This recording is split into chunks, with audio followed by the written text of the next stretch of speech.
Hi అండి అందరికీ. రోకలు లేకపోయినా పర్వాలేదు, మన దగ్గర ఉన్న మిక్సీతోనే ఈ పచ్చడి చాలా సింపుల్గా చేసుకోవచ్చు. ముందుగా ఈ పచ్చడికి కావాల్సిన పదార్థాలు చూద్దాం. ఇక్కడ నేను తీసుకున్న పండిన టమాటాలండి, పచ్చిమిర్చికాయలు మీకు సరిపోను తీసుకోండి, వెల్లుల్లి రెబ్బలు, ఇక ధనియాలు, జీలకర్ర, ఆవాలు మరియు కొద్దిగా మినపప్పు తీసుకోవాలండి. ముందుగా ప్యాన్ తీసుకోవాలండి. తీసుకున్న తర్వాత కొంచెం నూనె వేసుకోవాలండి. కొంచెం నూనె వేసుకోవాలి, 2-3 టేబుల్ స్పూన్ ఉంటుంది. హీట్ అయ్యాక ఇవి ధనియాలు, జీలకర్ర ఇవి వేస్తున్నానండి. ఆయిల్లోనే వేసుకోవాలి, బాగుంటుంది. కొంచెం వేయించుకోవాలండి.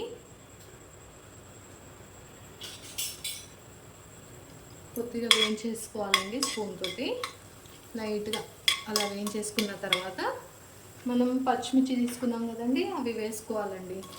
పచ్చిమిర్చి వేసుకుంటున్నానండి. వేసుకొని కొద్దిగా వేయించాలండి.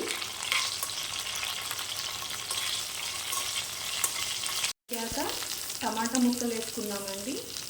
ఇలా కట్ చేసి వేసుకోవాలి టమాటా ముక్కలు. ఇలా వేసుకున్నాక టైంలో 1 స్పూన్ సాల్ట్ వేస్తున్నామండి. తర్వాత పసుపు కూడా వేస్తున్నామండి. 3 రెబ్బలు చింతపండు అండి, చింతపండు వేసుకోవాలి. ఇలా వేయించుకుంటే టమాటా పచ్చడి రెడీ చేసుకోవచ్చండి. ఇలా వేయించేసి చల్లారినాక మిక్సీలోకి తీసుకుంటున్నానండి. చల్లారాక మిక్సీలో తీసుకుంటున్నాను. ఇలా తీసేసుకోండి.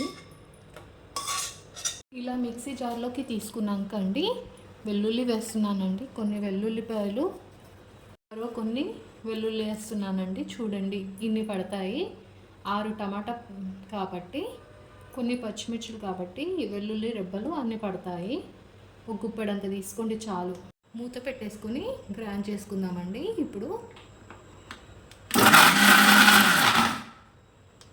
ఇలా గ్రైండ్ చేసుకోవాలండి. అయిపోయిందండి. ఎంతో టేస్టీగా, ఎంతో రుచికరమైన టమాటా పచ్చడి. అంతేనండి, ఎంతో రుచికరమైన టమాటా పచ్చడి రెడీ. ఈ రెసిపీ మీకు నచ్చితే లైక్ చేయండి, షేర్ చేయండి, మా ఛానల్కు సబ్స్క్రైబ్ చేయండి. బెల్ ఐకాన్ ఉంటుంది, నొక్కండి.